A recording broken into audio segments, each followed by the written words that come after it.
Hello friends, Alice here. Thank you so much for watching. Today I wanted to show you how I make my junk journal because my current journal is almost at the end. So I thought that I wanted to try a junk journal and see whether or not it works for me because I've seen quite a lot of people use these nowadays and they look so much fun and they're so colorful and it's such a great idea to use up stuff that you already have at home. Yes, so the cover art I'm using is actually Craftex because I don't have craft paper and I thought it's sturdy enough and yeah, it should look nice. And so I'm just going through my pieces of papers that I want to use and then I'm folding them up. So yeah, it's easier to align them and easier to see what I want. This paper is actually really nice. It's some very old Chinese paper. Um, I think it's onion skin paper. It's really thin and it rips very easily, but it's so pretty. it fits the image of the travel notebooks really nice, and especially that vintagey feeling. And I didn't even notice that I had this brown, yellowish, bluish theme going on in here until I finished the notebook. But it fits really nicely, so I really like this. I also like my things a little bit more clean. I know some people like to have a lot of flaps and stuff hanging out of the notebook, but I guess I prefer it a little bit more clean, so that's why I'm also trying to keep everything within the cover, just so it doesn't hang out too much. A little bit does not bother me too much, but yeah, because I do carry my journal out with me, I didn't want the pages to be too messed up in my bag and just hanging around. And yeah, I'm lining up the pages, the papers inside the cover, so I know where I want to have it, and just rearranging them a little bit, so that I have a lot of variety and a lot of different sized papers. And here I'm actually using a rubber band from Midori to bind it together, uh, just to just so I can see how it would look like, and so I can still rearrange the papers a little bit and just move them around to have it really where I want it to be. Yeah, and then comes the hard part, the sewing part. I'm not sure if I could have actually stapled this because the stapler I have is a really small one and it's not too strong. It can't handle too many pages. And I also like the look of so soon sewed inserts more.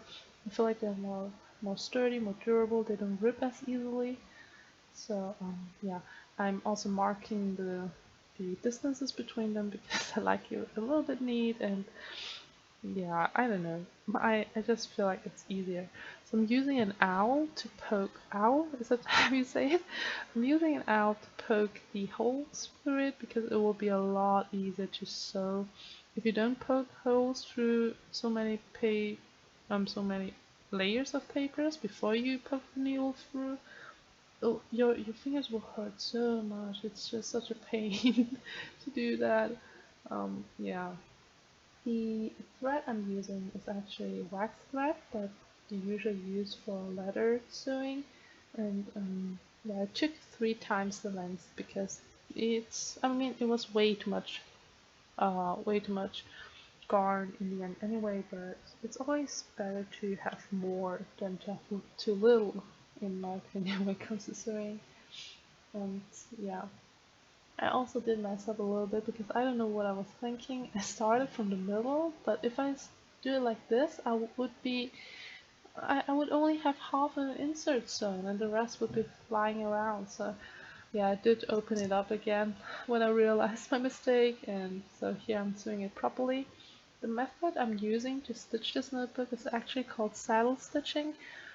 It's also primarily used for leather stitching, and you can find tutorials on YouTube very easily, but since I'm not too good with explaining these kind of things, I won't try to bother you with it. Just look it up, saddle stitching. Or I think there are also easier methods on binding a notebook, but I like this look because it gives you a very even and a very nice kind of stitched look, in my opinion.